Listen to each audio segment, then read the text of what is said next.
কাঁচাপাট রপ্তানি বন্ধ এবং শ্রমিকদের যে বকেয়া বেতন সহ বিভিন্ন শোষণের প্রতিবাদে খুলনাতে যে দৌলতপুর যশোর রোড সেটি জুট শ্রমিক যারা রয়েছেন তারা অবরোধ করেছেন। অবরোধ করে তারা কিন্তু আসলে বিক্ষোভ করছেন। সকালে রেলিগেট মোড় থেকে বিক্ষোভ মিছিলে তারা বাংলাদেশ জুট অ্যাসোসিয়েশনের যে ভবন রয়েছে সেই ভবনটির সামনে অবস্থান কর্মসূচি শুরু করেন। একই সাথে আমরা দেখছি কিন্তু আসলে এই যে সড়কটি রয়েছে যশোর রোড দৌলতপুর সেখানে কিন্তু আসলে কার্যত সড়ক যোগাযোগ এই মুহূর্তে বন্ধ রয়েছে এবং শ্রমিকরা তাদের যে বিভিন্ন দাবি দেওয়া সেগুলি আসলে তুলে ধরছেন এখানে। একই সাথে আমরা দেখেছি বিক্ষুব্ধ শ্রমিকরা যখন এখানে আসেন তারা মিছিল নিয়ে পৌঁছান, তারা সড়কের টায়ার জ্বালিয়ে গাছের গুঁড়ি ফেলে যেমন অবরোধ করেছেন, একই সাথে তারা যে বিজিএ ভবনের গ্লাস এবং সামনে যে মোটরসাইকেল সেগুলো কিন্তু আসলে ভাঙচুরও করেছেন।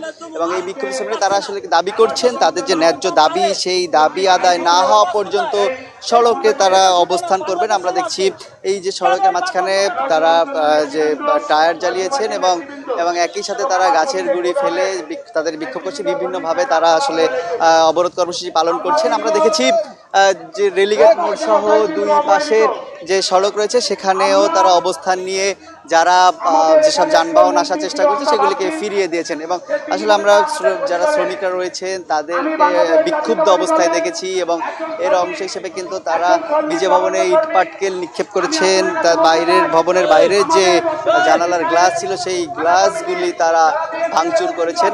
এবং তাদের সাথে আমরা শ্রমিকদের সাথে কথা বলেছি, শ্রমিক নেতাদের সাথে কথা বলেছি। তারা বলছেন যত সময় পর্যন্ত তাদের এই যে দাবি আদায় না হবে, তারা বলছেন যে কাঁচাপাট রপ্তানি যে বন্ধ করে দেওয়া হয় এই বন্ধ করে দেওয়ার ফলে কিন্তু হাজার বেশি প্রায় লক্ষাধিক শ্রমিক তারা মানবেতর জীবনযাপন করছেন, পরিবার পরিজন নিয়ে তারা না খেয়ে রয়েছেন। সেই হিসেবে তারা বলছেন যে 8 সেপ্টেম্বর 2025 পাট ও বস্ত্র মন্ত্রণালয় থেকে যে কাঁচাপাট রপ্তানির উপর নিষেধাজ্ঞা প্রত্যাহার বিনা নোটিশে কাজ বন্ধ থাকলে শ্রমিকের যে ক্ষতিপূরণ তার দাবিতেই আসলে তারা তাদের এই বিক্ষোভ কর্মসূচি পালন করছেন। এবং যারা শ্রমিক নেতা এখানে রয়েছেন তারা বলছেন যত সময় পর্যন্ত তাদের দাবি আদায় না হবে, সরকারের পক্ষ থেকে যখন তারা আশ্বাস না পাবেন তারা তাদের এই কর্মসূচি অব্যাহত রাখবেন। আমরা এখানে আইন শৃঙ্খলা রক্ষাকারী বাহিনীর সদস্যদের মোতায়েন দেখেছি। পুলিশের সদস্যরা আসলে যখন বিক্ষুব্ধ শ্রমিকরা ইট পাটকেল নিক্ষেপ এবং বিজে ভবনের গ্লাস ভাঙচুর করে তখন তারা আসলে নিয়ন্ত্রণের চেষ্টা করে এবং এরপর শ্রমিক নেতারাও আসলে যারা সাধারণ শ্রমিক রয়েছেন তাদের শান্ত করার চেষ্টা করেন এবং তারা কিন্তু এখন আসলে অবস্থান নিয়ে রয়েছেন। দৌলতপুর যে রেলিগেট মোড় রয়েছে সেখানেও টায়ার জ্বালিয়ে তারা আগুন জ্বালিয়েছেন সড়কে এবং গাছের গুঁড়ি ফেলে তারা বলছেন যে এই যত সময় পর্যন্ত তাদের দাবি আদায় না হবে তারা এখানেই থাকবেন। পরবর্তীতে তারা আরো বৃহত্তর কর্মসূচির ঘোষণাও দিয়েছেন।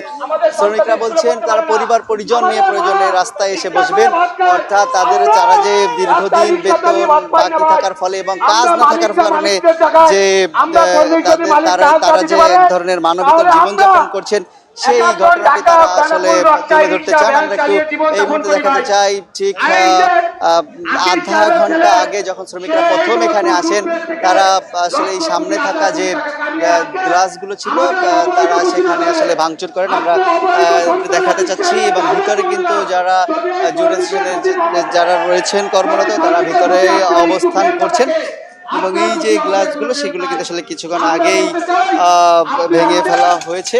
বিক্ষুব্ধ শ্রমিকরা তাদের দাবি আদায়ের জন্য প্রয়োজনে আরো কঠোর আন্দোলন করবেন বলে তারা হুঁশিয়ারি উচ্চারণ করেছেন এবং তারা বলছেন যে আসলে তারা যে ব্যানারটি নিয়ে সকালে বিক্ষোভ মিছিল বের করেন সেখানে Daulatpur jute press and baling workers ইউনিয়নের ব্যানারে তারা এই বিক্ষোভ মিছিল শুরু করেন। একই সাথে তারা বলছেন এখানে যে জুট শ্রমিক এবং বিভিন্ন শ্রমিক নেতারা রয়েছেন তারা তাদের আসলে শ্রমিক নেতা রয়েছেন তারা সবাই মিলে আমরা একটু কথা বলতে চাই যারা এখানে রয়েছেন। আমরা একটু জানতে চাই আসলে আমরা জানি কাঁচাপাট রপ্তানি যেমন বন্ধ এবং দীর্ঘদিন ধরে আসলে শ্রমিকরা এক ধরনের নিষ্পেষিত নির্যাতিত, তার পরবর্তীতে একটা বিক্ষোভের যে কর্মসূচি সেই কর্মসূচি নেওয়া হয়েছে। সব মিলে আসলে আপনাদের দাবি কি, কেন আপনারা এখানে অবস্থান নিয়েছেন জানতে চাই। কাঁচাপাটের বিষয়ে আসলে রপ্তানিটা হচ্ছে গিয়া যে বাংলাদেশের যে উপদেষ্টা সরকার যে বশিরউদ্দিন আহমেদ ইনি বাংলাদেশের কাঁচাপাটটা রপ্তানি বন্ধ করে রাখছে ইনার মিলের স্বার্থের কারণে। আমরা বিগত বছর কাঁচাপাটটা রপ্তানি করে আসতেছি, আগের আমলে সরকার আমরা রপ্তানি করে আসছি, আমাদের কোনো সমস্যা ছিল না। উনি দেখাচ্ছে যে ওনার মিলে দেশের মিলের চাহিদার জন্য কাঁচাপাট রপ্তানি বন্ধ করার ক্ষেত্রে ওনার মিল চালু করবে, কিন্তু উনার মিলও ঠিক মতন চালু করতে পারছে না, প্লাস আমাদের কাঁচা পাটও রপ্তানি করতে দিতেছে না। আমাদের যে মিনিমাম 10 থেকে 15,000 যে শ্রমিক আজকে বিগত 1 বছর এরা না খেয়ে অসহায়ের মতন রাস্তায় রাস্তায় দ্বার প্রান্তে ঘুরে বেড়াইতেছে।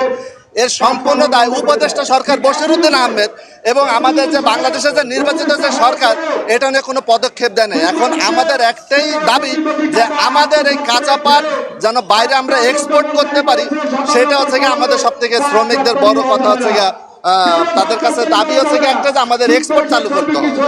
আমরা একটু একজন আরো দু একজন সাথে বিভিন্ন জনের সাথে আমরা কথা বলেছি, তারা আসলে তাদের সুনির্দিষ্ট অভিযোগের কথাগুলো বলেছেন, তারা কেমন আছেন সেটিও তারা বলেছেন। এবং এর ফলে আমরা দেখেছি এখানে বাংলাদেশ জুট অ্যাসোসিয়েশনের যে ভবন, বিজে ভবন যেটাকে বলা হয়, তার সামনে আসলে যেখানে যারা কর্মরত রয়েছেন তারা ভিতরে অবস্থান নিয়ে রয়েছেন এবং একই সাথে সড়কে যে শ্রমিকরা অবস্থান আছেন তারা বলছেন যে প্রয়োজনে তারা আরো দৃঢ় কর্মসূচি নেবেন যত সময় পর্যন্ত তাদের এই যেসব দাবি আদায় না হয় তত সময় পর্যন্ত আসলে তাদের এই যে কার্যক্রম সেটি অব্যাহত থাকবে।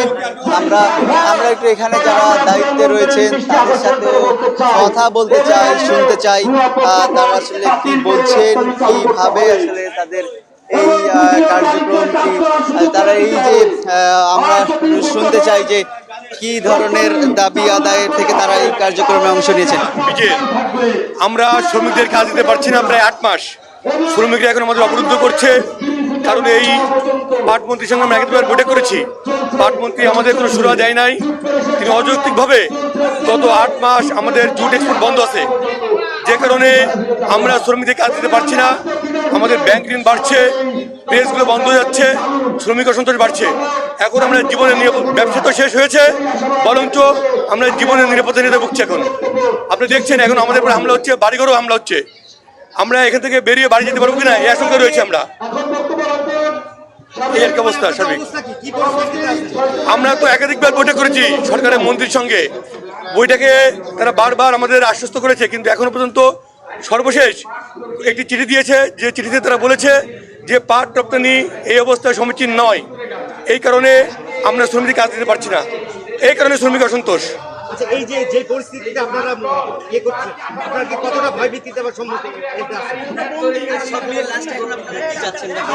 আমরা চাচ্ছি সরকার যে ঐতিহ্য রয়েছে পাটের, সরকার তাকে তাদের দেশের রেমিটেন্স আসার জন্য এবং এই ব্যবসায়ী এবং 20,000 শ্রমিককে বাঁচানোর জন্য অনতিবিলম্বে যে পাটের উপর যে নিষেধাজ্ঞা রয়েছে সেই নিষেধাজ্ঞা প্রত্যাহার করবে এবং জুট প্রেসগুলো চালু করার ব্যবস্থা করবে।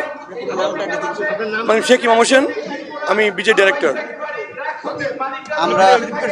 আমরা শুনছিলাম যে আসলে একই সাথে তারা বলছিলেন তাদের যে সংকটগুলোর কথা, তাদের শ্রমিকদের বেতন ভাতা দিতে পারছেন না, তার শ্রমিক বেতন ভাতা যেমন দিতে পারছেন না, শ্রমিকরা মানবেতর জীবন যাপন করছে, সেই সাথে তাদের ব্যাংক ঋণ বাড়ছে, দেনা বাড়ছে এবং শ্রমিক অসন্তোষও বাড়ছে।